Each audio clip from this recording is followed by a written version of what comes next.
really fast stuff. We came up with it. We thought we invented it. No, God invented it. Did that happen by accident? This, it sounds to me like there's a miracle here. Big Bang represents the instantaneous suspension of physical laws and a sudden, abrupt flash of lawlessness that allowed something to come out of nothing. It represents a true miracle. Oh, you Christians believe in miracles. Shit. Miracles can't happen. You just said it did. And I'm not trying to make fun of people because there's a lot of good men that believe this. They've been misled into this theory because many other guys believe in it. And sometimes they're afraid not to believe in it. If you go to a university, you better believe in it. That's what you're going to get taught. This is why we said in the first session that young people are, even in high school, they get all this baloney and they're brainwashed into it. And then they come up with someone that says, no, God created in 6 days. And, 6 days, they don't know what they're talking about. What kind of faith do you, that's too much faith. I can't believe that. And yet they'll sit here and believe exactly what this says. Hubble discovered what we call the expanding universe. It has to do with redshift. What it has to do with, it's similar. It's not the same, but it's similar to when you hear a train go by. That's called the Doppler effect. The sound waves are bunched up and we hear a higher pitch, and then when it goes by, the sound waves are spread out. We hear a lower pitch. Well, we can't really do that with our eyes because, I don't know if you know it, but that TV screen, as black as it is and white as it is actually only 3 colors. There's no white and there's no black on that screen. It's red, blue, and green. When you put those 3 colors together, our eye makes it white. And if you turn them all off, it looks like black. So you thought you were looking at a black and white picture. You're not. You're looking at a red, blue, and green picture. Little tiny dots. If you get real close enough, you can see them. Little tiny dots in there. So we don't actually see the redshift, but what we're looking at is what's called the spectrum. When you take a titanium or anything else and you heat it up, it'll give off light, and you can separate that light, and it shows a pattern of light. Roy G. Biv, red, orange, yellow, green. But you'll see little spots in there that are blank. Well, each element has a different spot where those blanks are, and that's how you can tell, even at a distance, what something is. Well, if you take those and you go farther and farther away, they tend to shift towards the red if they're going away from you, and towards the blue if they're coming back towards you. And they use that to surmise that the universe is expanding. There's other ways. The universe is definitely expanding. We know that. Well, what the evolutionists did, and it seems like a plausible idea, but if you take that expansion rate and you extrapolate it back, you come up with, well, sometimes 14.8, sometimes 13.6, sometimes 12, sometimes you come up with this billions of years for the Earth. The problem is, remember the candle illustration? If I had a candle sitting here and it was this hot tall, and I told you this candle burns an inch an hour. Every hour it drops down an inch. How tall was it when it started? Well, we'll just take it back an inch, and that's 1 hour, 2 inches, 3. Wait a minute, 4, 5. Was it?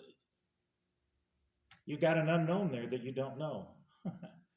Now, we know that God created it because he said he created it and he spread it out like a garment. He spread it out, so we know it's going to expand. God said he did. But that doesn't tell us when it started. We had to go to the history book called the Bible, and it told us when it started, about 6,000 years ago. About 4,000 years from creation to Christ, and about 2,000 years to now, and that's how we know. So, again, I won't go into all this, but this is physics. Some of it I understood, some of it I didn't. But the guy that wrote this did understand it. So anyway, that's what that's talking about. So we can take the redshift and we can determine that one galaxy is, as you can see that this chart, seems to be going farther away. So we know, and good creation scientists do believe that the universe is expanding. That's not a problem. Big Bang cosmology refers to an epoch that cannot be reached by any form of astronomy, and in more than 2 decades, it has not produced a single successful prediction. Oh, you creationists, you don't come up with any, you bad scientists, you don't even believe in science. Well, show me what you've produced, Mr. Evolutionist. What have you produced? What successful prediction have you made that came true? According to Hoyle, not a one. Now, the problem, of course, is the Big Bang compatible with the Bible? And this is where the problem comes in, because there are so many references to God stretching out the heavens. We know that it stretches out. It was designed to stretch out. God told us he would do that.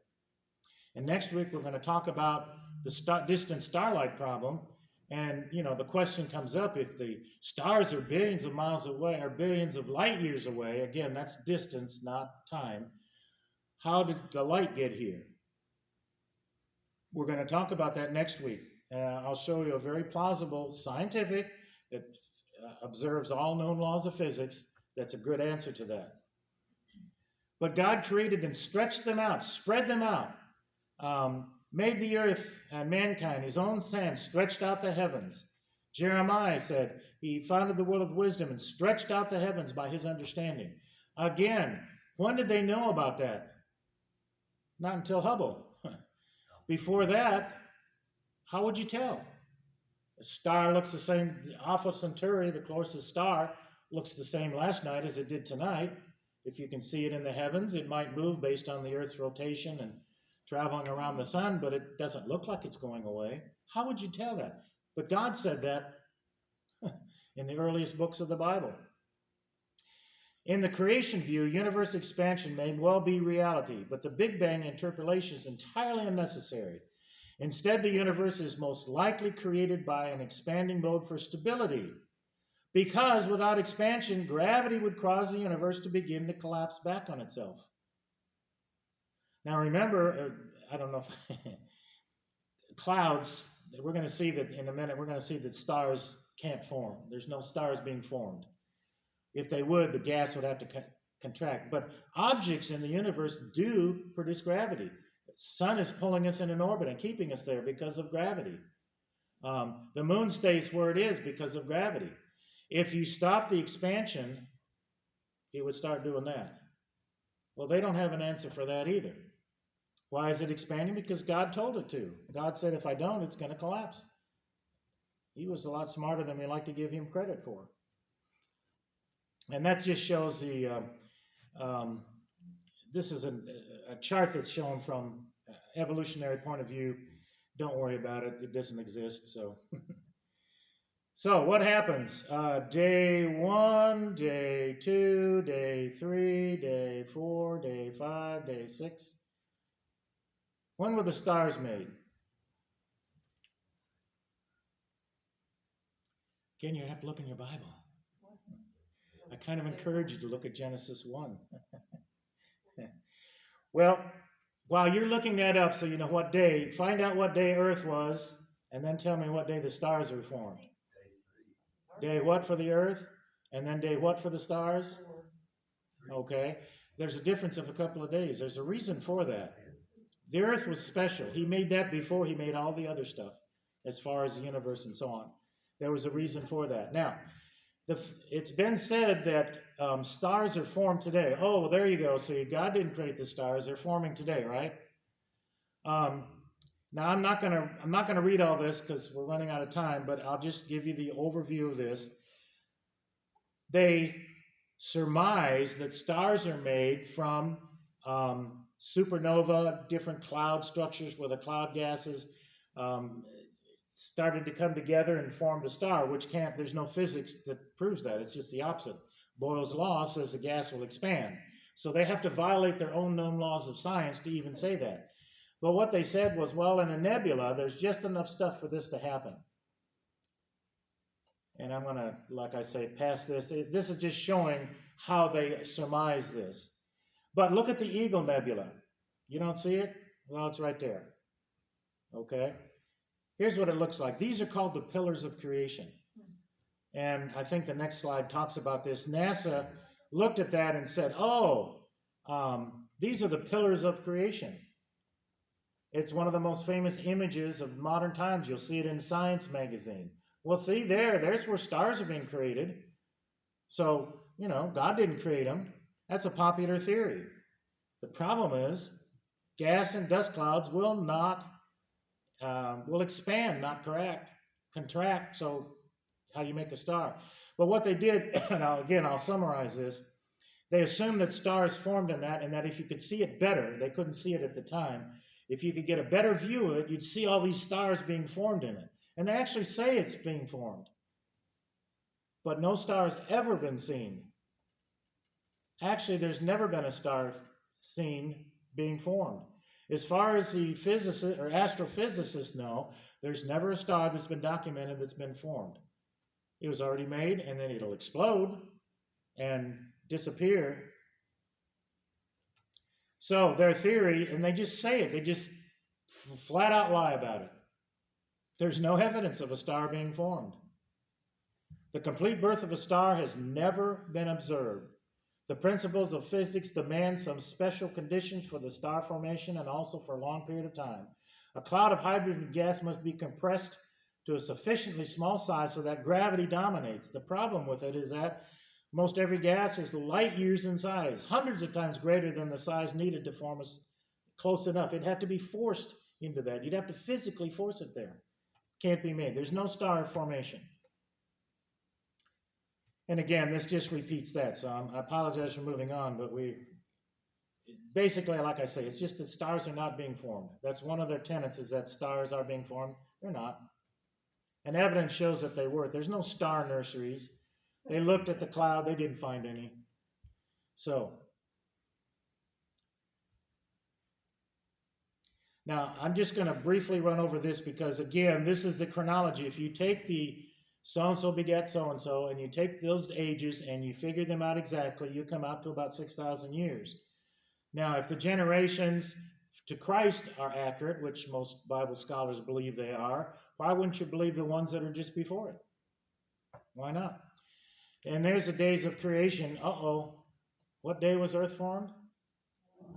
On day 1. When were the stars formed? Day 4. The reason for that. And by the way, it doesn't even talk about the sun as being anything important. It just says, and the sun was there. It made this, made the sun to give you light. I think he did that so people wouldn't worship the sun, and yet, Ra, the sun god, and people worshipped it anyway. But it's interesting that he just kind of just doesn't even talk about it, and it may be because he didn't want the Jews to worship the sun. It's just a source of light, just like the stars. And we've already talked about this. The days and so on are there. Stars are made on day 4. Adam on day 6. And we're going to, next time, we'll talk about the starlight problem. How can this, if it's 4.3 light years away, how did the stars get here? If it's 4.3 million or trillions, 4.3 times 6 trillion miles away, how did the stars get here? Or how did the light get here? Well, and we're going to talk about this too. This talks about the maturity, being born. When God created everything, it was mature. Trees didn't have to grow to bear fruit. They already had fruit on them. Adam was created as a man. He didn't have to be born and grow up. So yes, there is maturity. Some have kind of misused that, as we'll see next week. And this is just repeating what I'm saying there. Now, quit. Yeah, you should get all these. Are you going to post that link so we can see this? Yeah, when I get it online, I'll get that up there so you can review the whole thing and stop it and all that kind of stuff. Just send me the link. We'll put it in the newsletter. Yeah, we'll do that. But keep in mind that we have a very good answer for everything. Biology, for instance, how did all the speciation come to be in this planet? There's not enough time to get all the different types of dogs and so on. Well, scientists have done very careful genetic studies and found out that if you start with enough heterogenic,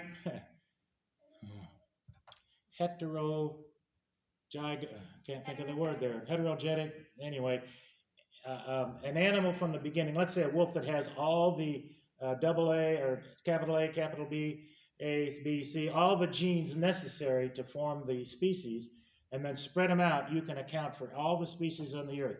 You can account for the number of people that are on the earth, the number that were there before the flood. You don't have to go any farther than that. The diversity in biology, the fact that 2 different finches from 2 different places on earth look different. The interesting thing, Mr. Darwin, is that the finch is still a finch. It never was anything else. In geology, we talked about the rocks and how, for instance, the geological column is found in one place on Earth, and it's always found there. It's always accurate. It's in a textbook, science textbook. It's never found anywhere else on Earth.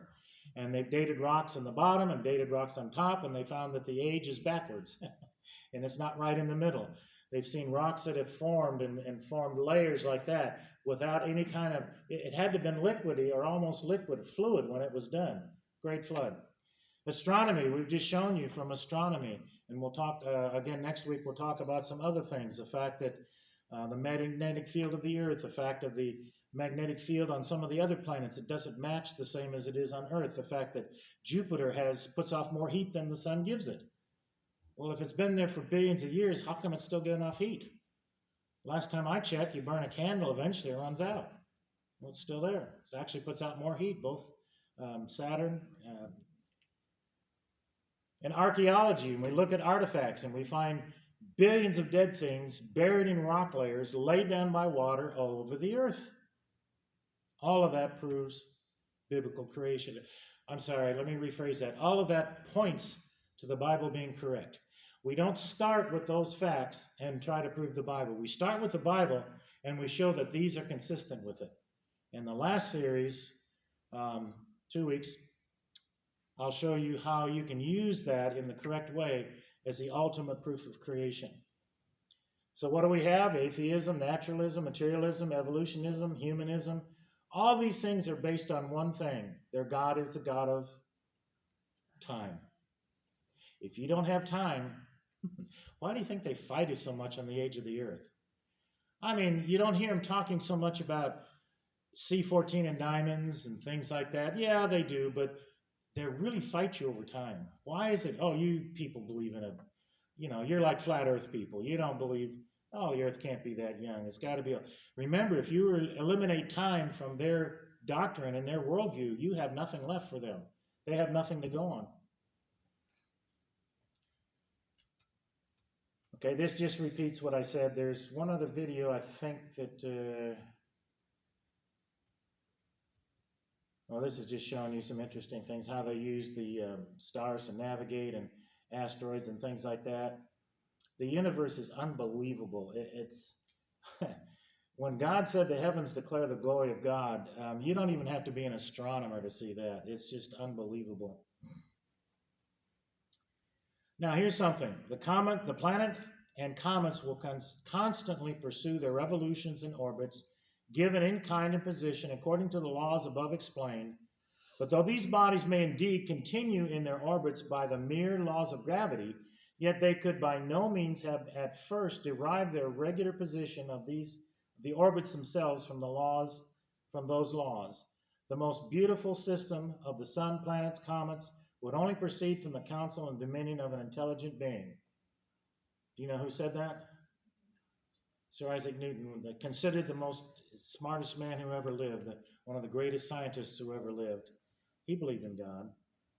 And he goes on to talk about, as you can see, that these things, he says, all my discoveries have been made in answer to prayer. So in the beginning was the Word, and the Word was God. The Big Bang doesn't do it. Here's the one I want right here. So what does it boil down to? Worldview. What glasses do you have on? Do you have man's glasses on, and you have to look at everything through that? Or do you have God's glasses on, the Bible? When you have on the right glasses, everything you look at, even though they're the same facts, makes sense.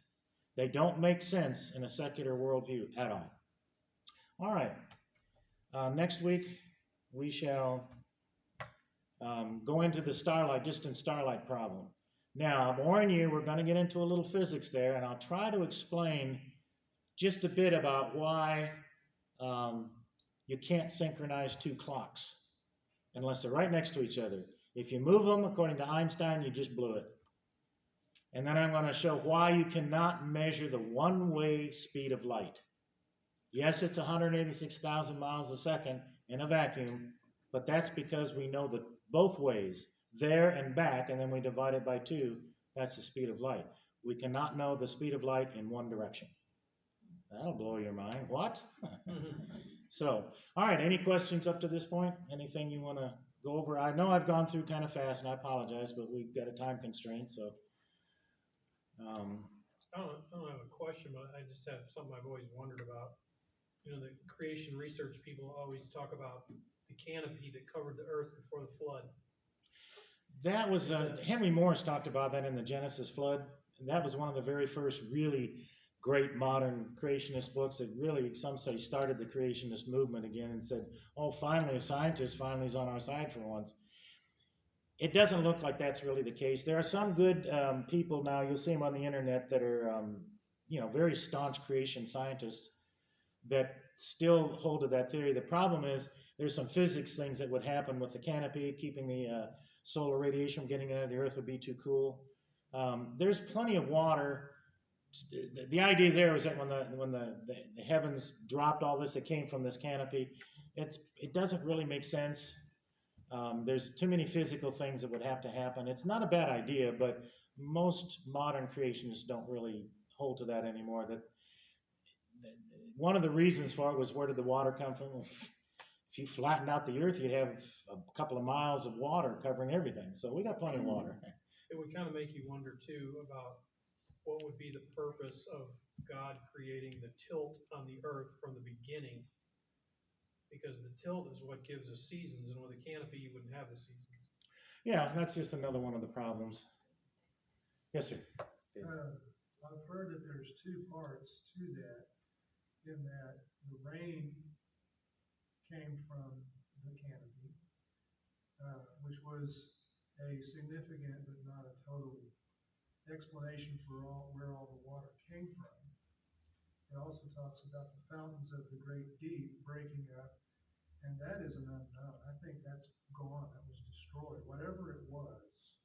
Yeah, we can't tell what it was like before the flood, just like we can't tell just certain things that we're just not able to tell. We don't know the laws or the mechanics of how God created, because he used things that are not in existence today.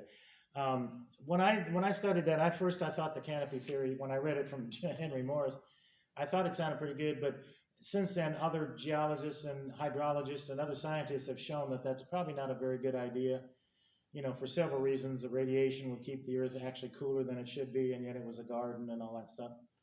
If you're going on the theory, well, not the theory, but by the proof that stars don't interact to create that more than how, because the comeback would be, how do you explain black holes? Well, we're getting into some pretty wild physics of Einstein there with black holes.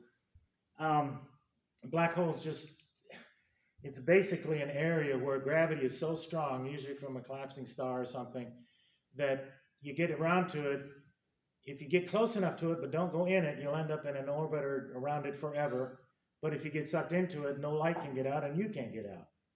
But black holes aren't really a problem for creation scientists. Not saying that they're a problem, but if the gravitational force isn't enough to make a star contract into No, a the star. gravitational force is not strong enough in a gas cloud.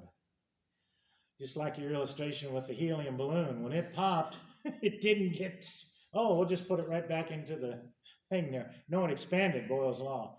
See, they say that the stars forms from just dust and just loose stuff that's billions of light years across, and yet it got together.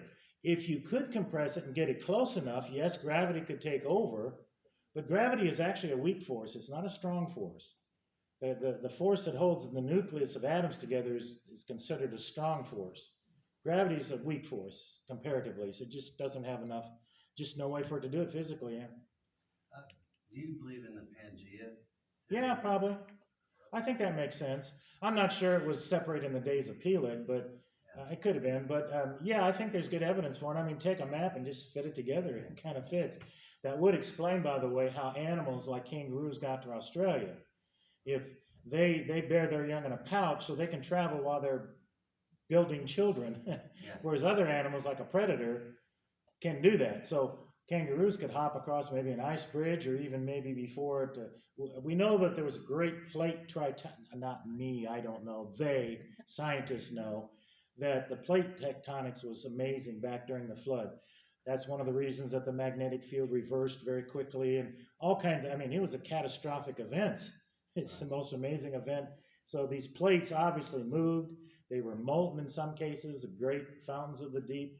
So the planet, like Australia, could have been so close that, and there was an ice age right after the flood.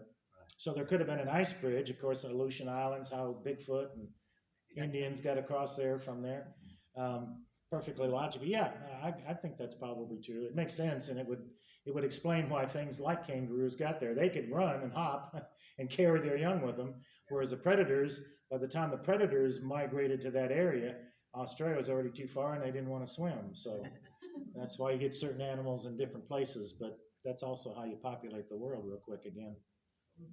And of course, the animals that were designed for it, that had the best genes, survived in the climate that they were in, and those that didn't have died off, and so we have extinct animals, and you know. That's a good question. Yes, ma'am. So this has nothing to do with the astronomy, but I was reading somewhere that, really the one thing that could blow any evolution stuff out of the water is just trying to explain a butterfly. Well, you know what? The problem is, remember I showed you the glasses? They always have a rescuing device. Well, comets can't last but a few thousand years, 10,000, 12,000. They can't last long because they come around the sun keeps taking off ice, all there is ice and dirt. Eventually they just get eaten up by the sun. Well, where do they come? Well, there's an Oort cloud. What's an Oort cloud? Well, some guy named Jan Oort said, well, there's a cloud beyond where we can't see it. You can't detect it, but it's there and it's producing comets. So it's kind of hard for me to go against something that I can't see or detect and prove that it's not there. But they have a rescuing device.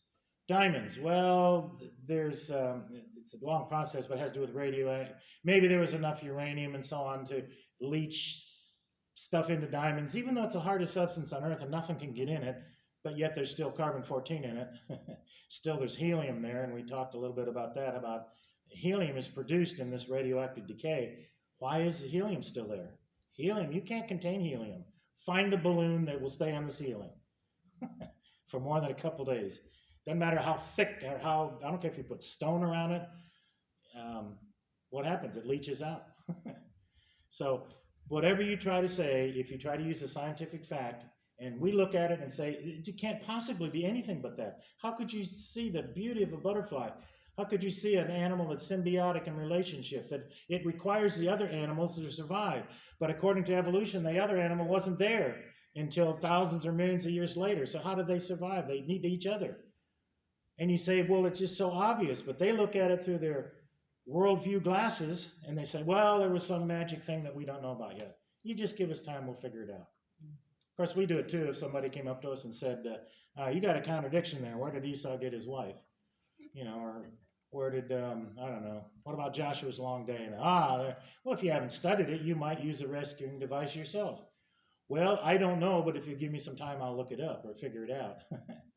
So that's easy to do. So we have the same facts. That's the problem. The problem is, how do you use those facts? Do you use them to try to prove your point, or do you use something different? That's what we're going to talk about in 2 weeks.